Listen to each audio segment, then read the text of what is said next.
Téléspectatrices de Radio Québec Plus.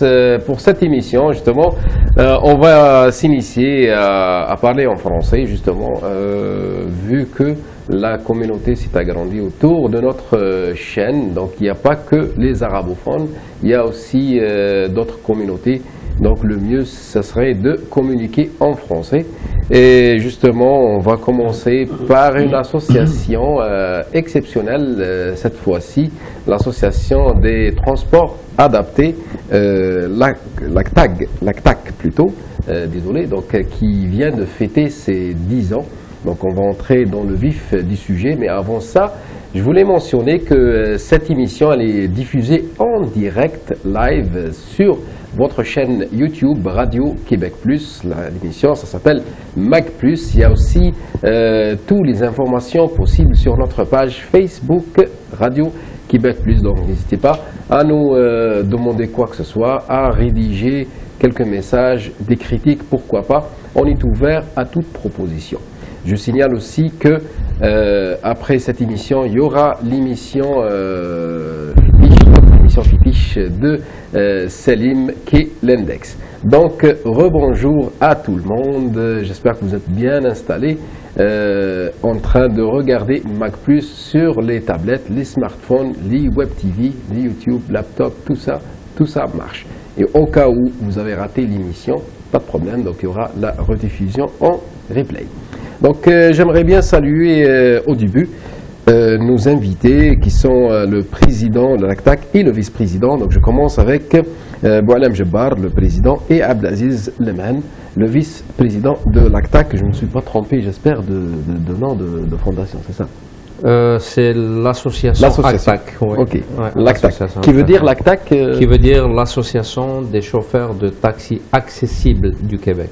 Accessible. Accessible, ouais. C'est des minivans qui sont adaptés avec un plancher bas, munis d'une rampe, où on peut transporter, dans laquelle on peut transporter des personnes avec fauteuil roulant, que ce soit fauteuil manuel, motorisé, triporteur ou quadriporteur. D'accord. Donc c'est vraiment destiné à un public bien spécifique qui sont les handicapés moteurs. Absolument, c'est destiné à la population handicapée et aux personnes à mobilité réduite. Donc les personnes handicapées, c'est des personnes qui ont des déficiences, que ce soit motrices, visuelles, intellectuelles ou autres. D'accord. Donc a priori, on va parler déjà de ce service-là. Quand est-ce que s'est commencé ce service-là au Québec?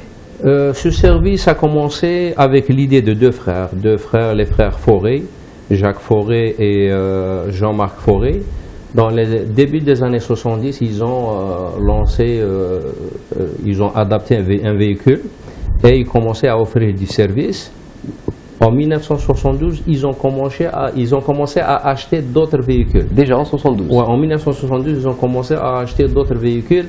Ils les ont adaptés et puis ils ont commencé à transporter. Et vu que la demande n'a pas cessé d'augmenter, ils ont acheté d'autres véhicules. Ils avaient une flotte de 16 véhicules adaptés. D'accord. 16 véhicules adaptés. Ils commençaient à transporter des dizaines, voire des centaines de personnes handicapées. Ce qui a amené le gouvernement du Québec en 1980 à rendre une décision, à décider de commencer à transporter les personnes handicapées. C'est-à-dire collaborer avec... Oui, ça veut dire qu'ils ont décidé, est-ce que la commission des transports, parce qu'à l'époque la STM s'appelait la commission des transports de la communauté urbaine de Montréal, qui a changé de nom par la suite, c'est devenu la STCUM, la société des transports de la communauté urbaine de Montréal, qui s'appelle actuellement la STM, la société de transport de Montréal. Donc ils ont décidé à partir de 1980 à commencer à inclure cette population dans les déplacements, dans la vie professionnelle, sociale, économique, etc. Et vers 1984 que la STM est allée vers un partenariat avec l'industrie du taxi. Donc le taxi commençait à transporter des personnes à mobilité réduite ou des personnes handicapées, et même avec des fauteuils manuels transférables. Ça veut dire on embarque la personne, on plie le fauteuil et on le met dans la malle. Et en 2001 a commencé un projet pilote, celui de transporter des personnes à l'aide de minivans, adaptés. Et la commission de transport a commencé à octroyer des permis restreints. Mais les transporter à des lois de l'oisiveté ou juste... Les transporter, ça veut dire les sortir de leur isolement, c'est pour aller travailler, pour aller dans des centres de santé, pour aller dans des hôpitaux, même pour le divertissement, pour le magasinage, etc. Donc c'est pour les sortir de cet isolement qu'ils ont commencé à les transporter. Donc à l'aide des minivans, ça a commencé en 2001. Pourquoi? Parce que avant ça, il y avait soit les taxis berlines qui transportaient les personnes handicapées ou les minibus de la STM. Et les minibus de la STM coûtent 3 fois le prix de la vanne. D'accord. Donc c'est sur le plan économique, c'est plus économique de exactement, c'est plus économique et ça permet à la STM d'économiser. C'est ce qui est arrivé. La STM a économisé énormément d'argent pour pouvoir transporter le maximum de personnes handicapées. D'accord. Ouais. Alors, donc finalement, c'est une bonne chose. C'est une bonne chose, ouais. Exactement, c'est une bonne chose. Ça permet aux chauffeurs d'essayer un nouveau créneau. Voilà. Donc, et bien sûr, aux personnes à mobilité réduite d'être épanouies. Exactement, de sortir, etc. Parce que ça a commencé avec quelques personnes, les déplacements ont commencé avec certaines personnes, ça a commencé à croître, à augmenter. En 1994, le nombre de déplacements s'est rendu à 1 million de déplacements par année. Wow, c'est considérable. Ouais. Actuellement, c'est plus de 3 millions de déplacements par année. Donc c'est énorme. C'est énorme. Dans une agglomération de 2 millions d'habitants de l'île de Montréal. Absolument. Si on se focalise maintenant sur l'association ACTAC, j'aimerais bien que le vice-président Abdelaziz Lemhan nous donne un aperçu sur cette association, comment elle a été créée, sur quel but. D'abord, on vous remercie pour votre invitation et on remercie donc en parallèle vos auditeurs. Donc aujourd'hui, vous nous offrez l'occasion de parler quand même d'un sujet qui est très crucial, un sujet très important qui est le transport adapté. Et donc le transport adapté, comme vient de l'évoquer donc mon collègue, mon ami Boualem. Donc ce transport adapté a véritablement pris son essor quand la STM a mis en place, donc a conclu un partenariat avec l'industrie du taxi.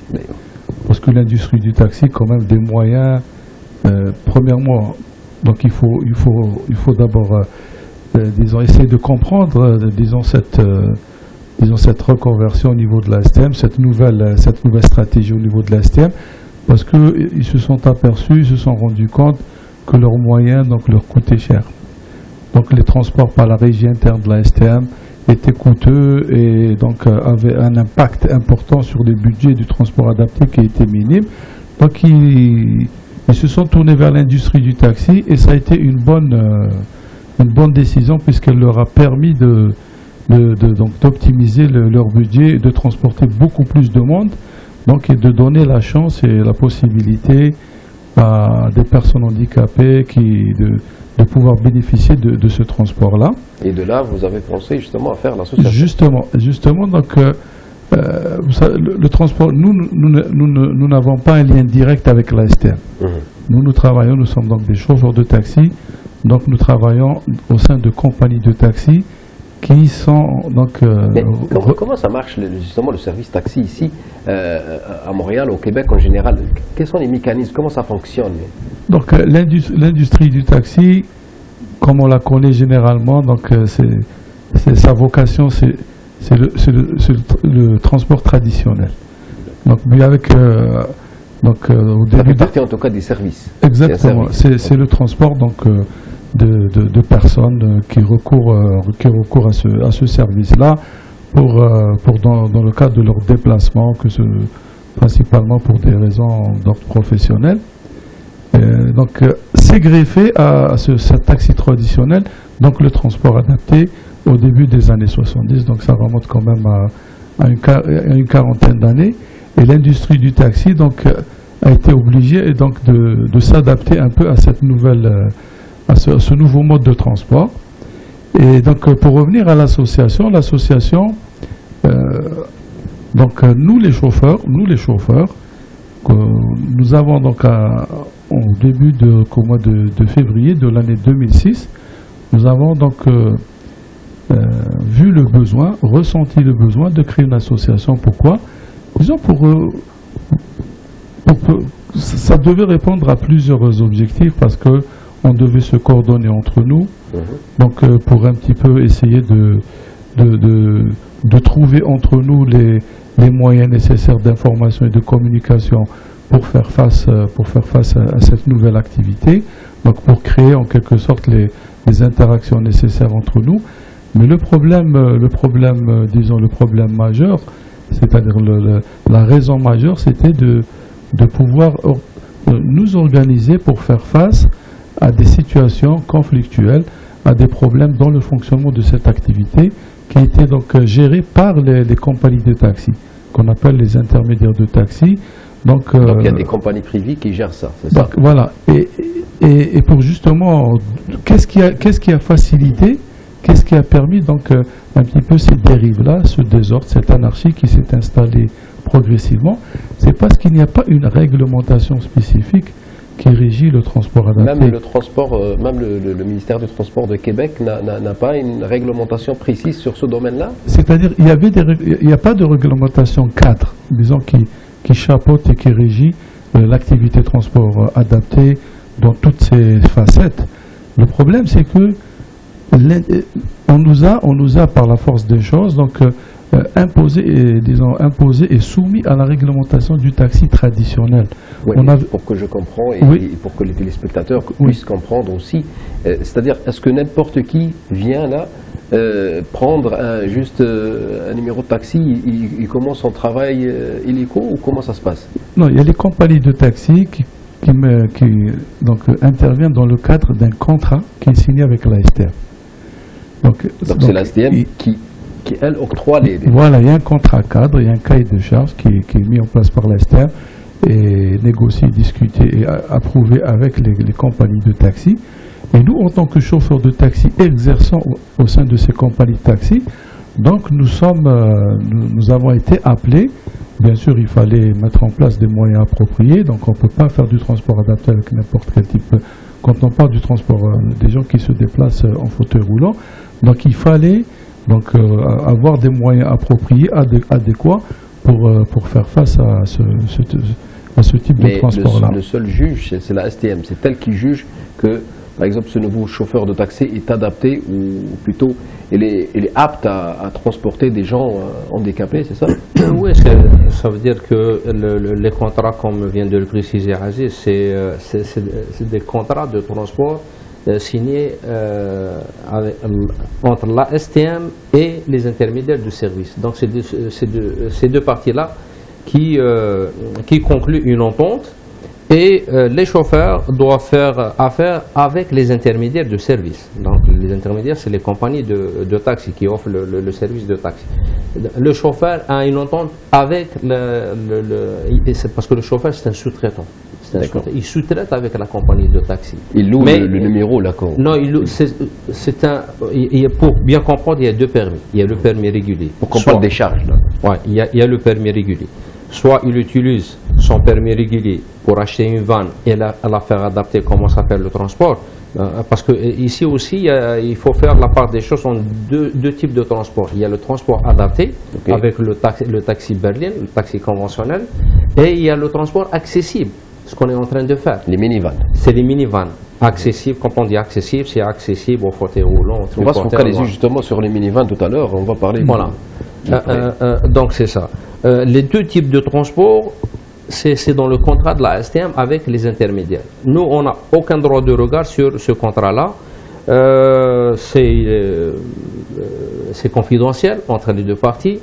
Et nous faisons affaire avec les intermédiaires du service, avec les compagnies de service. On transporte et tout. Mais le problème qui se pose actuellement, c'est que nous, pour faire ce genre de travail. On est considéré comme des chauffeurs de taxi. Donc, on est régi par la réglementation du bureau de taxi. D'accord. Donc, régi par mais en même temps, de l'autre côté, la STM a sa propre réglementation. Dont on a donc pas vous êtes pris validé connaissance. par deux organismes. Là. Deux organismes. Alors, quand il y a un problème, on s'adresse au bureau de taxi, ils disent on ne peut rien faire, c'est la STM. Donc, il y a un chevauchement entre les deux réglementations. C'est pour ça que nous, on est passé, ça fait pas longtemps, le 23 février, on est passé, on avait une audition au Parlement. On a été invité au Parlement, on a fait toute une présentation là-bas. Où on a dit il y a deux réglementations, il faut trouver une solution. Donc nous, on a demandé est-ce qu'il y a un statut particulier pour les chauffeurs faisant le transport accessible. Et c'est ça, j'estime, le but de l'association, c'est justement de faire sortir comme un truc spécifique à vous. Absolument, un statut particulier parce que nous, au niveau de l'association, on est en train de relever ces anomalies qui existent, les problèmes, donc on a des revendications à faire valoir, etc. Donc c'est pour ça que... De par là, j'entends, là je pose la question à Abdelaziz, est-ce que les chauffeurs de taxi normaux, disons normaux, traditionnels, classiques, sont mieux que vous dans cette situation-là? Parce qu'eux, ils sont régis par uniquement le transport normal. Chaque type de transport, je pense qu'il a ses propres problèmes, est confronté à sa propre réalité. Que ce soit le taxi traditionnel, le transport adapté, il peut paraître que le transport adapté peut-être apporte certains avantages supplémentaires par rapport à l'industrie du taxi, mais il ne faut pas perdre de vue que ça c'est un transport qui est fourni à des personnes handicapées, à des personnes malades qui ont besoin d'assistance. Il y a des problèmes de sécurité, des problèmes donc d'accompagnement. Donc ça, c'est quand même des contraintes, ce sont des contraintes importantes que le chauffeur du transport adapté donc, doit assumer et dont il a une responsabilité totale. Donc chaque transport a sa particularité, donc a sa propre vocation. Le transport adapté, son plus grand problème aujourd'hui, il est confronté quand même à des défis énormes parce que avec le vieillissement de la population, donc les besoins sont croissants, ils augmentent d'une manière quand même assez significative. Et le problème majeur aujourd'hui que rencontre la STM et donc inévitablement ses usagers, c'est-à-dire les bénéficiaires du transport adapté, c'est le manque de ressources. Les ressources actuelles sont insuffisantes et ne permettent pas donc de prendre en charge les besoins qui existent. Quand vous dites ressources, c'est-à-dire l'aménagement des taxis, le financement. Là, j'entends que par exemple la minivan, il coûte minimum 50 000 $ pour le faire. Par ressources, c'est plus, il faut entendre le financement, parce que l'activité du transport adapté, donc les budgets sont financés par l'État, par le gouvernement. Il y a des coupures dans ce... Il y a des coupures, même s'il y a des augmentations, elles sont minimes, elles ne permettent pas de faire face aux besoins réels et aux besoins importants qui existent dans le domaine du transport adapté. Et bon, c'est déjà quand même important qu'il y ait eu ce partenariat avec l'industrie du taxi qui a permis de multiplier l'offre de services. Mais malgré ça, ça reste insuffisant. Et moi, je voudrais donc revenir sur un point, c'est concernant donc disons pourquoi notre association donc a été créée. Parce qu'elle a été créée justement parce que les chauffeurs sont confrontés à des injustices, leurs droits sont bafoués, la réglementation est violée. Donc tout ça nous a amené à nous organiser, donc à nous regrouper dans une association qui s'appelle l'ACTAC pour justement prendre en charge. Le vieux dicton s'applique, l'union fait la force. L'union fait la force et on est mieux servi que par soi-même parce qu'on a observé que les intermédiaires de service, donc qui étaient la courroie de transmission entre le chauffeur et la STM, ne jouaient pas leur rôle. L'essentiel, c'est le profit, justement. Et Justement. je vais vous poser une autre question, juste pour conclure, parce qu'il ne nous reste pas beaucoup de temps, malheureusement. Je sais que c'est un sujet épineux, très complexe, compliqué, mais est-ce que vous êtes touché d'une manière directe ou indirecte par l'afflux ou l'avenue de Uber, par exemple? Ou est-ce qu'il y aurait dans le futur d'autres menaces? Est-ce que vous pouvez m'en parler de ça? Uber, premièrement, c'est une entreprise américaine qui a été créée en 2009 à San Francisco, aux États-Unis. Elle s'est implantée au Canada, c'était en mars 2012, la première fois à Toronto. Et elle est là à Montréal à partir du 29 octobre 2014, si ma mémoire est bonne. Et il commence ça veut dire qu'ils mettent une concurrence déloyale par rapport au taxi. Un chauffeur qui paye ses taxes, un chauffeur qui travaille avec Uber, il ne paie absolument rien. Il a sa petite voiture, il l'utilise pour transporter des personnes d'une façon rémunérée. Et par contre, de l'autre côté, il y a le chauffeur taxi qui a acheté son permis à 180 000 ou à 200 000 dollars des fois. Puis il paye la TPS, la TVQ, les impôts pour le gouvernement, il paye les droits de permis annuels, il paye sa plaque d'immatriculation, l'essence, réparation, le stationnement, l'entretien, tout ça. Donc c'est plein de dépenses.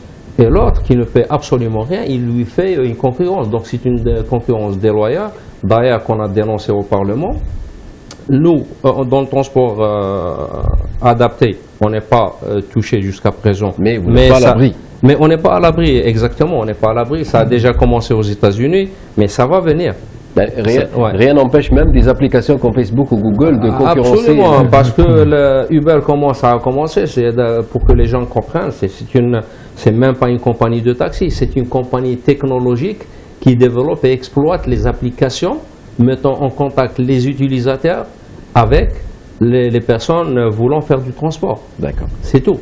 Et c'est développé maintenant, il y a Uber Berlin, il y a Uber Pool. Uber Pool, c'est le partage, si on est deux personnes pour partager le même trajet. Le covoiturage. Oui, exactement. Puis il y a même à Paris ce qu'on appelle le Uber Eats. Eat, c'est manger, ça veut dire la livraison de repas. D'accord. Donc, c'est diversifié et tout. Donc, il faut que les pouvoirs publics prennent les décisions adéquates pour ne pas bafouer ces métiers-là qui sont réglementés. Absolument, absolument. Et ces gens-là qui travaillent dans ces services-là payent beaucoup de taxes. Donc, c'est vrai que c'est... Absolument. Donc, les pouvoirs publics, il faut qu'ils prennent leurs responsabilités parce qu'aujourd'hui, c'est Uber. Demain, ce sera peut-être Google, peut-être Facebook, peut-être une autre compagnie qui va concurrencer d'une façon déloyale. Et ce sera une catastrophique pour l'industrie du taxi. Actuellement, pour que les gens comprennent, les chauffeurs de taxi, l'affaire de Uber a causé une perte pour les chauffeurs de taxi entre 25 et 40%. C'est considérable. C'est considérable.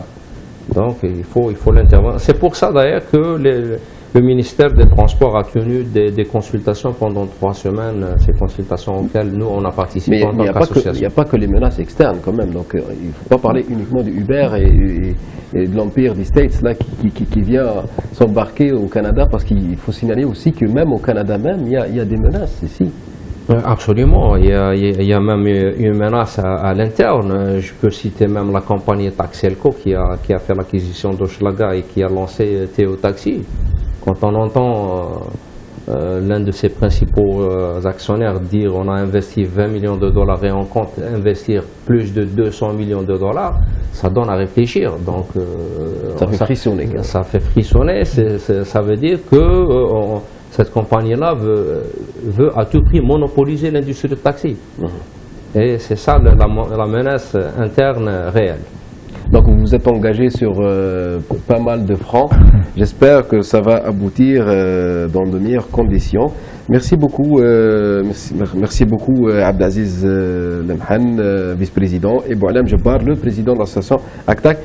Vous avez le droit bien sûr à un dernier mot ici, donc à Mac+, donc à vous de... On voudrait vous remercier de cette invitation, espérant qu'on a éclairé certaines choses. En tout cas, pour moi, oui, et j'espère pour les téléspectateurs. Donc, il y a toujours vos collègues aussi qui vont regarder certainement, qui vont regarder l'émission. Absolument, et si je dirais, je lance un appel à tous ceux qui nous regardent ou tous ceux qui nous écoutent, s'ils ont besoin de plus d'informations, de plus amples informations sur notre association, ils peuvent nous contacter. Nous contacter sur email à l'adresse suivante, actac2011 @gmail.com. D'accord, donc je répète juste le mail pour joindre justement l'association pour n'importe quelle question. Donc c'est le actac, ça s'écrit ACTAQ 2011, tout attaché bien sûr, @gmail.com, et vous allez trouver en tout cas plus de détails sur notre page Facebook et en replay. Aussi, M. Abdelaziz, si vous avez un petit mot à dire.